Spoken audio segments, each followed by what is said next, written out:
योगिनी एकादशी के बारे में श्री पद्म महापुराण के उत्तरखंड में भगवान श्री कृष्ण कहते हैं कि 88,000 ब्राह्मणों को भोजन कराने से जिस फल की प्राप्ति होती है, योगिनी व्रत का भी उसी के समान फल होता है।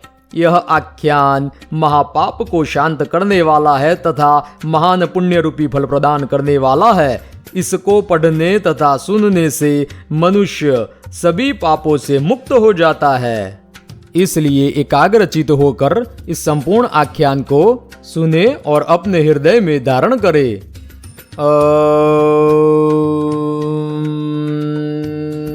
नमो भगवते वासुदेवाय।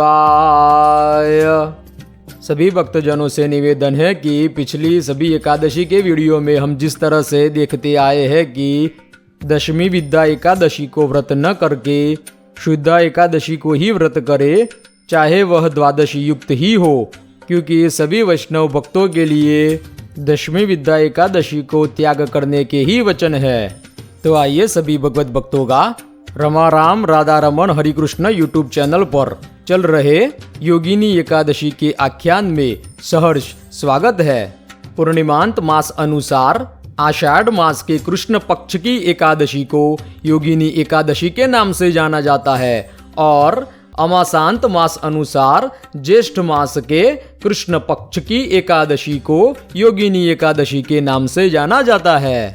उद्धव संप्रदाय का मान्य ग्रंथ श्री सत्संगी जीवन, उसमें प्रकरण 3 में भगवान श्री नारायण मुनि अर्थात श्री स्वामीनारायण भगवान इस एकादशी के बारे में कहते हैं कि एकादशी ज्येष्ठ कृष्णा योगिनी संज्ञिक्या मता क्षेमंकरिया सहस्रार्च्यो नृसिंह वय ईश्वर भृंगराजोत्र पुष्पेषु गेयोर्गे जाम्बवं फलम नैवेद्य पिंडकः प्रोक्ता दानम च जलगौरमतम। अर्थात भगवान श्री नारायण मुनि कहते हैं कि ज्येष्ठ मास के कृष्ण पक्ष की एकादशी योगिनी नाम से विख्यात है। उसके अधिष्ठाता नृसिंह नाम से है, उनकी देवी क्षेमंकरी नाम से है। उनके साथ वह नृसिंह भगवान की भृंगराज के पुष्पों से पूजा करे। अर्घ्य में जामुन का फल कहा है, नैवेद्य में पेंडे कहे हैं तथा दान में जलदेनु कही है। तो आज की इस एकादशी के दिन नृसिंह भगवान की उनकी शक्ति क्षेमंकरी के साथ पूजा करने का विधान है। और जो जलदेनु का दान कहा गया है उसका वर्णन हमारे पुराणों में मिलता है, तो वहां से मुमुक्षुजन उस दान की विधि के बारे में भी जान सकते हैं। आज की इस एकादशी के कथानक पूर्व हम सभी गोस्वामी कवि भक्त श्री तुलसीदास जी विरचित रामचरितमानस से मंगल प्रार्थना और सत्संग का अल्पांश अमृतांश रसपान करते हैं, जो सभी मनुष्यों के लिए अत्यंत कल्याणकारी है तथा एकादशी इत्यादि महाव्रतों के भी फल स्वरूप है। श्री गणेशाय नमः। श्री सीतारामाभ्यां नमः। श्री जानकी वल्लभो विजयते। वर्णानामर्थसंगानां रसानां छन्दसामपि मंगलानां च कर्तारौ वंदे वाणी विनायकौ। अर्थात अक्षरों, अर्थ समूहों, रसों, छंदों और मंगलों की करने वाली सरस्वती जी और गणेश जी की मैं वंदना करता हूँ। भवानी शंकरौ वंदे श्रद्धा विश्वास रूपिणौ याभ्यां विना न पश्यन्ति सिद्धः स्वान्तस्थमीश्वरम्। अर्थात श्रद्धा और विश्वास के स्वरूप श्री पार्वती जी और श्री शंकर जी की मैं वंदना करता हूँ, जिनके बिना सिद्धजन अपने अंतःकरण में स्थित ईश्वर को नहीं देख सकते।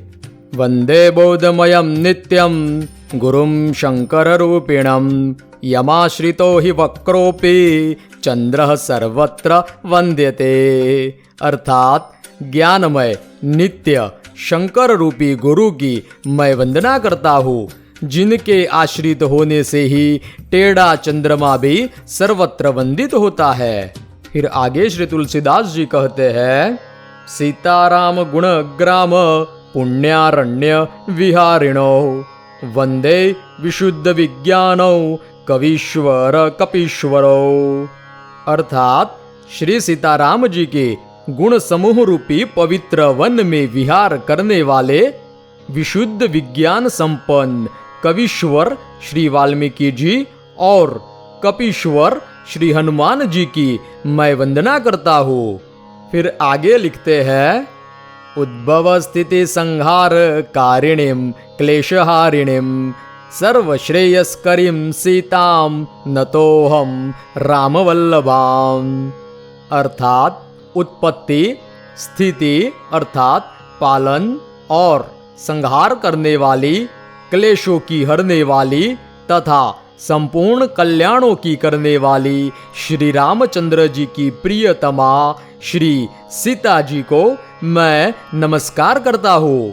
तथा आगे, यन्मायावशवर्ती विश्वमखिलं ब्रह्मादिदेवासुरा यत्सत्त्वादमृषेव भाति सकलं रज्जो यथा हिर्भ्रमः यत्पादप्लवमेकमेव हि भवाम्बुधेस्थितिर्षावतां वन्देऽहं तमशेष कारण परम रामाख्यमिशं हरिम्। अर्थात जिनकी माया के वशीभूत संपूर्ण विश्व ब्रह्मादि देवता और असुर है, जिनकी सत्ता से रस्सी में सर्प के भ्रम की भांति यह सारा दृश्य जगत सत्य ही प्रतीत होता है, और जिनके केवल चरण ही भव सागर से तैरने की इच्छा वालों के लिए एकमात्र नौका है, उन समस्त कारणों से पर अर्थात सब कारणों के कारण और सबसे श्रेष्ठ राम कहाने वाले भगवान श्री हरि की मैं वंदना करता हूँ। नाना पुराण निगमागम सम्मतं यद रामायणे निगदितं क्वचिदन्यतो अपि स्वान्तः सुखाय तुलसी रघुनाथ गाथा भाषा निबंधमति मंजुल मातनोति। श्री तुलसीदास जी यहाँ पर स्पष्ट करते हैं कि अनेक पुराण वेद और शास्त्र से सम्मत तथा जो रामायण में वर्णित है और कुछ अन्यत्र से भी उपलब्ध श्री रघुनाथ जी की कथा को तुलसीदास अपने अंतःकरण के सुख के लिए अत्यंत मनोहर भाषा रचना में विस्तृत करता है।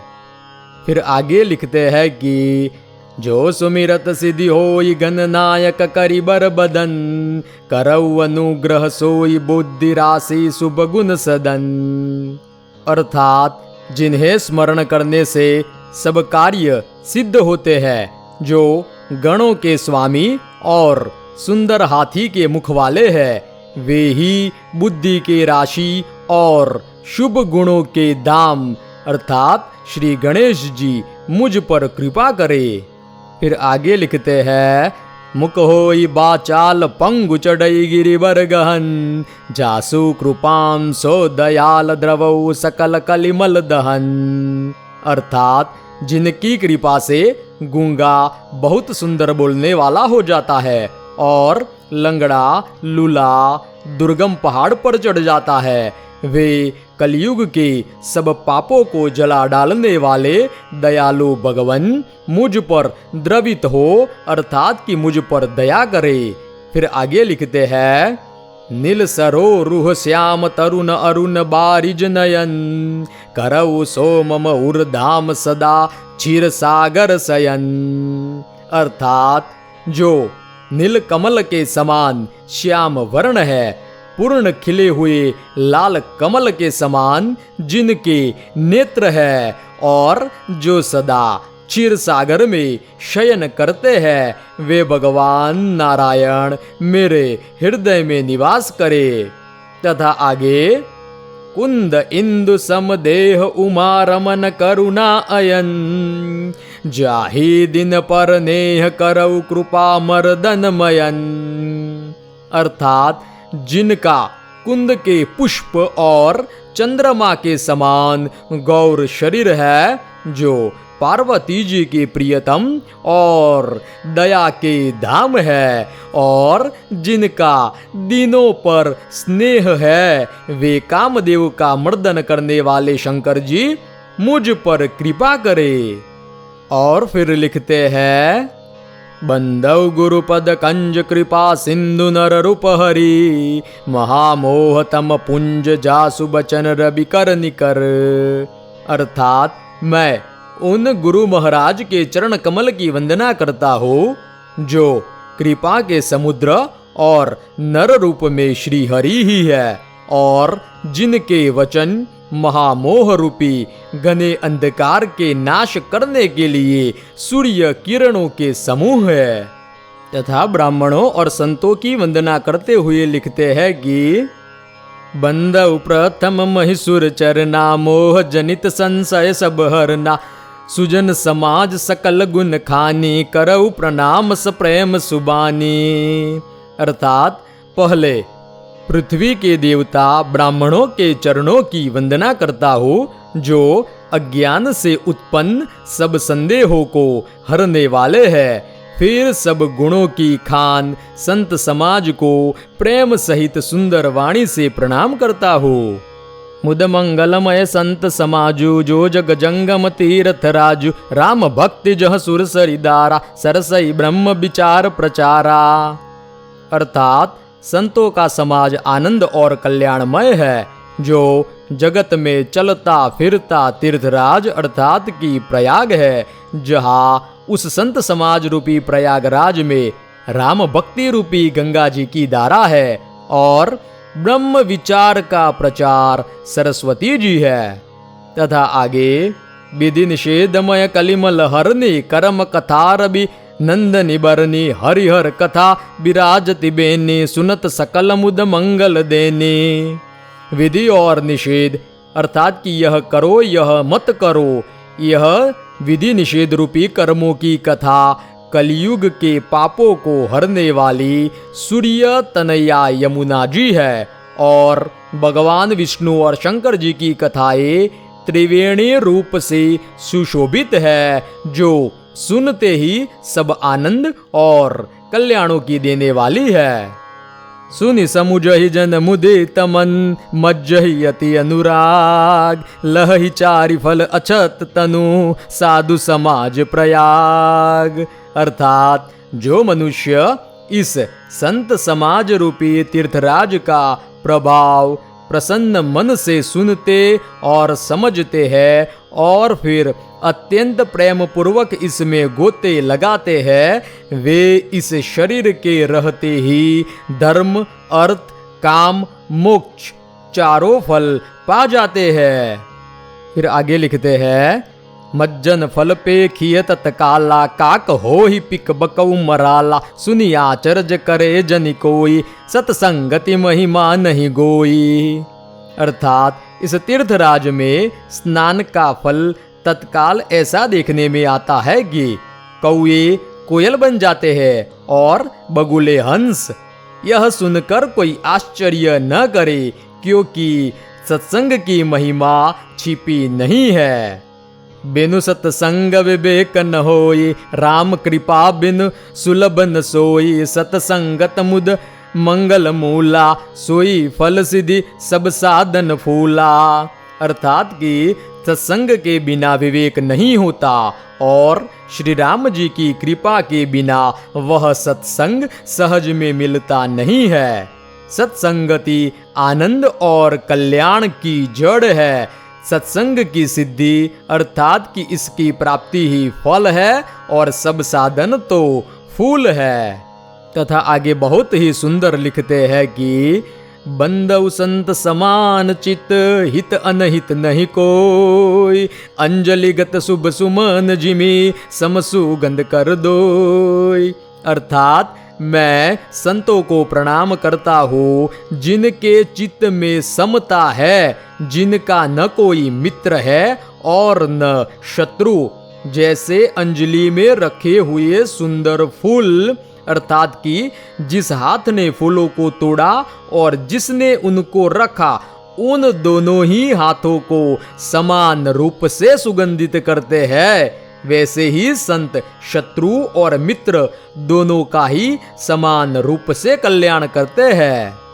और ऐसे संतों से श्री तुलसीदास जी प्रार्थना करते हुए लिखते हैं कि संत सरल चित जगत हित जानि सुबाहु सनेहु बाल विनय सुनि करी कृपा राम चरण रति देहु।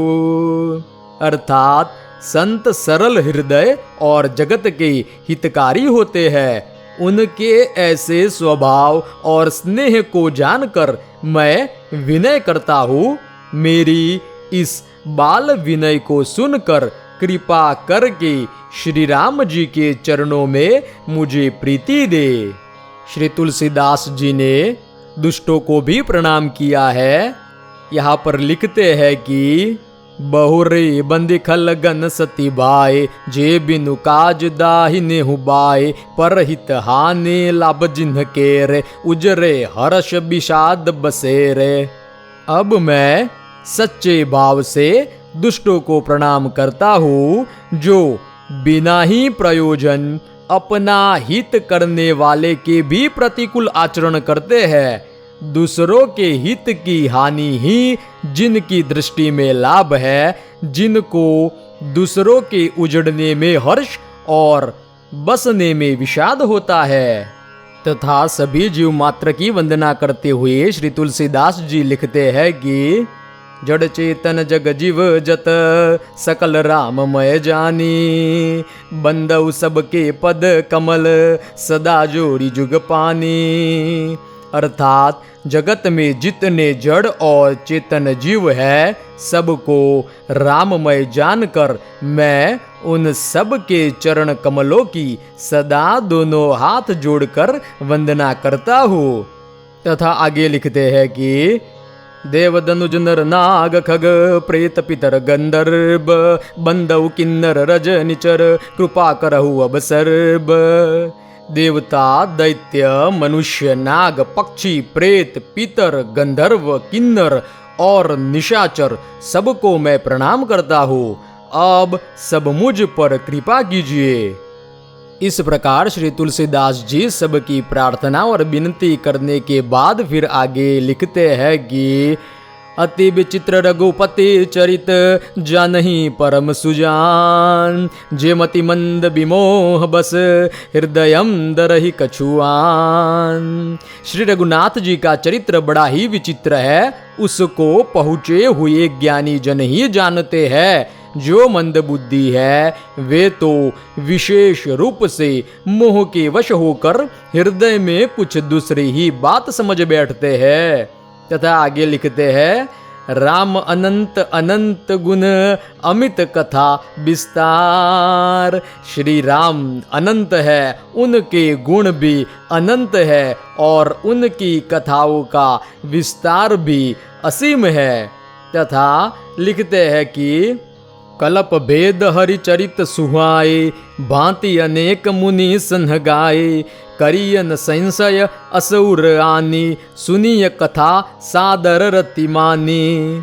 अर्थात कल्प वेद के अनुसार श्री हरि के सुंदर चरित्रों को मुनीश्वरों ने अनेकों प्रकार से गाया है। हृदय में ऐसा विचार कर संदेह न कीजिए और आदर सहित प्रेम से इस कथा को सुनिए। तथा एक जगह पर श्री तुलसीदास जी लिखते हैं कि वशिष्ठ जी प्रभु श्री रामचंद्र जी के प्रति कहते हैं कि महिमा अमेते वेद नहीं जाना मैं के ही बात कहूँ भगवाना। अर्थात हे भगवान, आपकी महिमा की सीमा नहीं है, उसे वेद भी नहीं जानते, फिर मैं किस प्रकार कह सकता हूँ। तथा आगे वशिष्ठ जी बहुत ही सुंदर वचनों में कहते हैं कि जप तप नियम जुग निज धर्मा श्रुति संभव नाना शुभ कर्मा ज्ञान दया दम तीरथ मज्जन जह लगी धर्म कहत श्रुति सज्जन आगम निगम पुराण अनेका पढ़े सुने कर फल प्रभु एका तव पद पंकज प्रीति निरंतर सब साधन कर यह फल सुंदर तव पद पंकज प्रीति निरंतर सब साधन कर यह फल सुंदर। अर्थात जप तप नियम योग अपने अपने धर्म अर्थात की स्वधर्म श्रुतियों से उत्पन्न बहुत से वेद विहित शुभ कर्म, ज्ञान, दया, दम अर्थात कि इंद्रियों का निग्रह करना, तीर्थों में स्नान करना आदि जहाँ तक वेद और संत जनों ने धर्म कहे हैं अर्थात कि धर्म पालन का जो फल कहा है, तथा हे प्रभु अनेक तंत्र, वेद और पुराणों के पढ़ने और सुनने का सर्वोत्तम फल एक ही है और सब साधनों का भी यही एक सुंदर फल है कि आपके चरण कमलों में सदा सर्वदा प्रेम हो। तथा आगे कहते हैं कि सोई सर्वज्ञ तज्ञ सोई पंडित, सोई गुण गृह विज्ञान अखंडित, दक्ष सकल लक्षण जुत सोई, जाके पद सरोज रति होई। अर्थात वही सर्वज्ञ है, वही तत्वज्ञ और पंडित है, वही गुणों का घर और अखंड विज्ञानवान है, वही चतुर और सब सुलक्षणों से युक्त है, जिसका आप प्रभु श्री राम जी के चरण कमलों में प्रेम है। तथा अंत में कहते हैं कि नाथ एक बर मांगो, राम कृपा करि देहु, जन्म जन्म प्रभु पद कमल, कबहु गटे जनिनेहु। अर्थात हे नाथ, हे श्री राम जी, मैं आपसे एक वर मांगता हूँ, कृपा करके दीजिए। प्रभु आपके चरण कमलों में मेरा प्रेम जन्म जन्मांतर में भी कभी न घटे। यहाँ पर अब श्री रामचरितमानस के आख्यान को समाप्त करते हैं, लेकिन अंत में एक पंक्ति देख लेते हैं जो शिव जी कहते हैं, हनुमान सब नहीं बड़ बागी, नहीं को राम चरण अनुरागी, गिरिजा जासु प्रीति सेवकाई, बार बार प्रभु निज मुख गाई। अर्थात शिव जी कहते हैं कि हे गिरिजे, हनुमान जी के समान न तो कोई बड़भागी है और न कोई श्री राम जी के चरणों का प्रेमी ही है, जिनके प्रेम और सेवा की स्वयं प्रभु ने अपने श्री मुख से बार बार बड़ाई की है। सियावर रामचंद्र की जय, उमापति महादेव की जय, बोलो सब संतन की जय। तो चलिए हम भी प्रभु से प्रार्थना करें, उनके परम भक्त श्री हनुमान जी से प्रार्थना करें कि हमें भी आपके स्वामी के चरण कमलों में ही प्रीति हो, सदैव बनी रहने वाली एकांतिकी भक्ति की प्राप्ति हो। आप सदैव कृपा बनाए रखें, सभी सत्पुरुष व साधुजन हम पर कृपा बनाए रखे। श्री गिरिजापति बोले बाबा सदैव कृपा बनाए रखे और हमारी सहायता करे। अब आज की इस एकादशी के पूर्व ही यह आख्यान थोड़ा विस्तृत हो गया, इसके लिए मैं क्षमा चाहता हूँ, मगर हमारा आशय यहाँ पर केवल इतना ही था कि एकादशी व्रत के फल स्वरूप हमें भगवान के चरण कमलों में अत्यंत प्रीति हो। अस्तु श्रीमन नारायण हरे। अब देखते हैं आज का कथानक योगिनी एकादशी के बारे में श्री पद्म महापुराण के उत्तरखंड से, जिसमें उमापति भगवान शंकर नारद जी के प्रति यह आख्यान सुना रहे हैं। तो कथानक कुछ इस प्रकार से है। युधिष्ठिर उवाच आषाढ़ कृष्ण पक्षे तो किन्नाम एकादशी भवेत्, कथयस्व प्रसादेन वासुदेव ममाग्रत। अर्थात युधिष्ठिर ने कहा, वासुदेव आप कृपा करके मुझे बतलाए कि आषाढ़ मास के कृष्ण पक्ष में कौन सी एकादशी होती है। तब भगवान श्री कृष्ण ने कहा, व्रतानामुत्तमं राजन कथयामि तवाग्रतः, सर्व पाप क्षय करम सर्व मुक्ति प्रदायकम।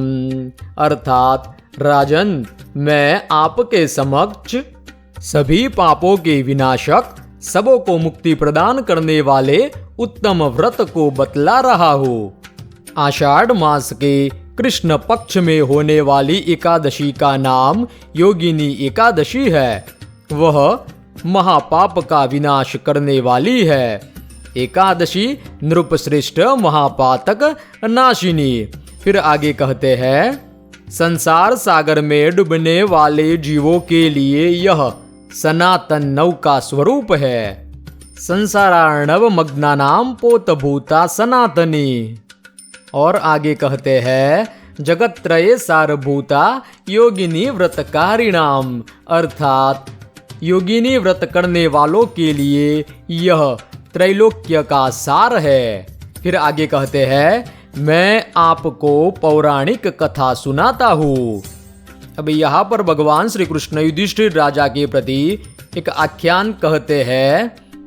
अलकापुरी में शिवजी की भक्ति करने वाले यक्ष कुबेर के माली का नाम हेममाली था, जो अपने स्वामी के लिए पुष्प लाने की सेवा करता था। उसकी सुंदरी पत्नी का नाम विशालाक्षी था।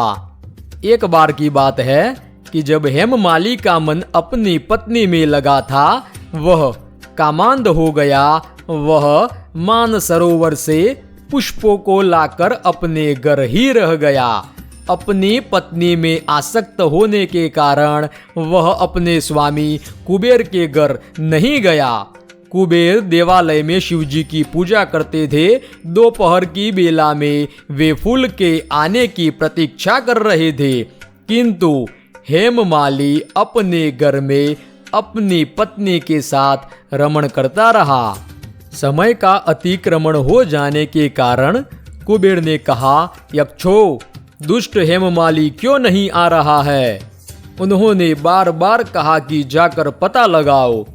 तब यक्षों ने कहा, राजन, वह कामुक अपनी पत्नी के साथ अपने गृह में रमण कर रहा है।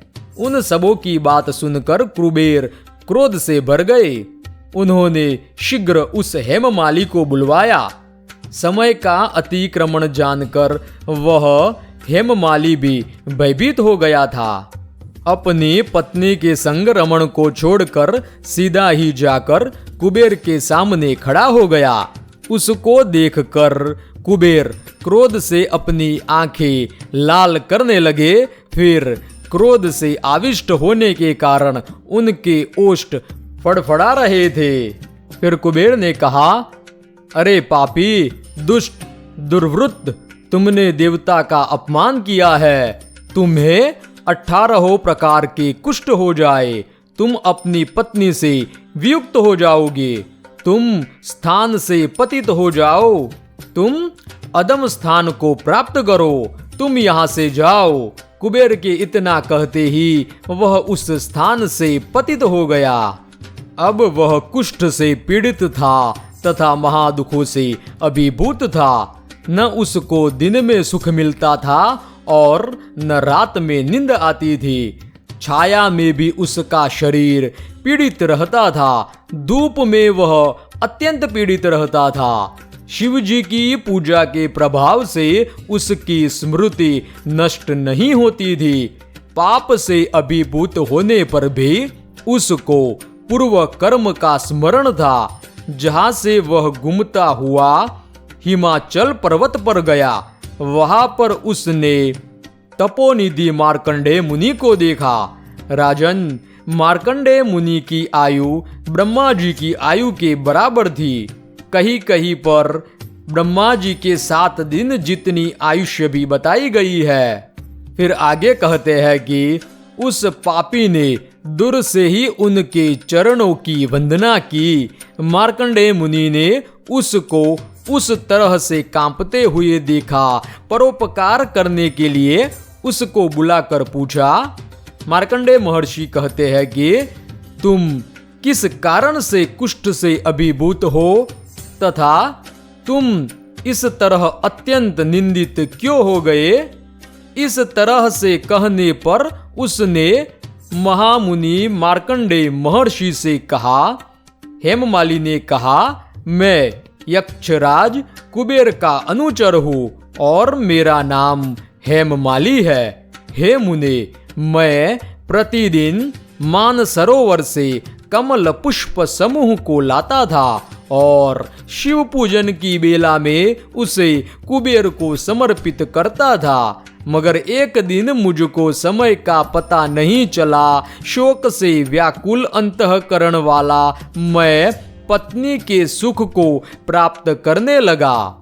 हे मुने, उससे क्रुद्ध होकर कुबेर ने मुझे शाप दे दिया। मैं कुष्ठ रोग से अभिभूत तथा अपनी पत्नी से वियुक्त हो गया हूँ। अपने पुण्य के कारण मैं इस समय आपके सन्निकट आ गया हूँ। सज्जन पुरुष स्वभाव से ही परोपकार करने में समर्थ होते हैं। अतः हे मुनि श्रेष्ठ, मैं पापी हूँ, आप मेरा प्रशासन करें।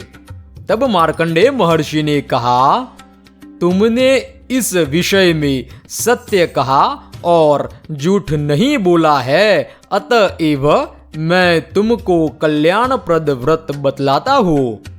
आषाढ़ मास के कृष्ण पक्ष में होने वाली योगिनी एकादशी का व्रत करो। कहते हैं, आषाढ़े कृष्ण पक्षे तु योगिनी व्रतमाचर, अस्य व्रतस्य पुण्येन कुष्ठम यास्यति वैद्रुवम। अर्थात आषाढ़ मास के कृष्ण पक्ष में होने वाली योगिनी एकादशी का व्रत करो। इस व्रत के प्रभाव से तुम्हारा कुष्ठ समाप्त हो जाएगा, यह निश्चित है।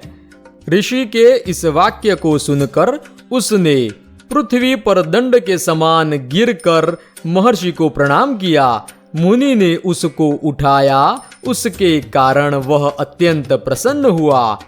महर्षि मार्कंडेय के उपदेश से उसने योगिनी व्रत किया और उसके 18 प्रकार के कुष्ठ समाप्त हो गए।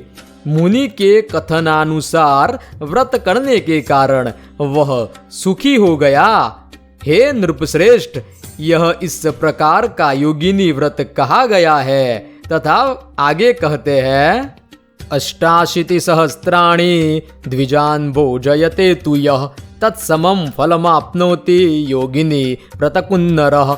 महापाप प्रशमनं महापुण्य फलप्रदं पठनाश्रवणान्मर्त्य सर्वपापे प्रमुच्यते।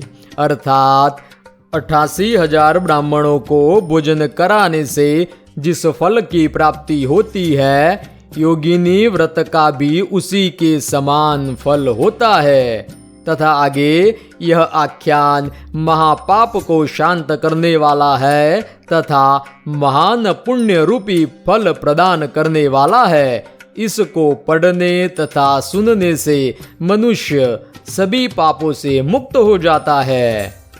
इस तरह श्री पद्म महापुराण के उत्तरखंड में उमापति शंकर तथा नारद जी के संवाद अंतर्गत आषाढ़ मास के कृष्ण पक्ष की योगिनी एकादशी का महात्म्य कथानक समाप्त हुआ। अब आगे नारद पुराण में कहा है कि मनुष्य दोनों पक्षों की एकादशी को निराहार रहे और एकाग्रचित्त हो, नाना प्रकार के विध विध पुष्पों से शुभ एवं विचित्र मंडप बनावे, फिर शास्त्रोक्त विधि से भली भांति स्नान करके उपवास और इंद्रिय संयम पूर्वक श्रद्धा और एकाग्रता के साथ विविध प्रकार के उपचार, जप, होम, प्रदक्षिणा, स्तोत्र पाठ, दंडवत प्रणाम तथा मन को प्रिय लगने वाले जय जयकार के शब्दों से विधिवत श्री विष्णु की पूजा करे तथा रात्रि में जागरण करे। ऐसा करने से मनुष्य भगवान विष्णु के परम पद को प्राप्त होता है। नारद पुराण के इसी वचन के साथ अब आज का यह कथानक समाप्त करते हैं तथा इसमें भाषा दोष, प्रमाण दोष तथा उच्चार, अनुवाद आदि में जो भी त्रुटियां हुई हो उसके लिए हम आप सबके क्षमा प्रार्थी है। मिलते हैं अगले वीडियो में, तब तक के लिए सबको रमा राम राधा रमण हरि कृष्ण हरे हरे। जय जय राम कृष्ण हरे, जय जय राम कृष्ण हरे, जय जय राम कृष्ण हरे, जय जय राम कृष्ण हरे।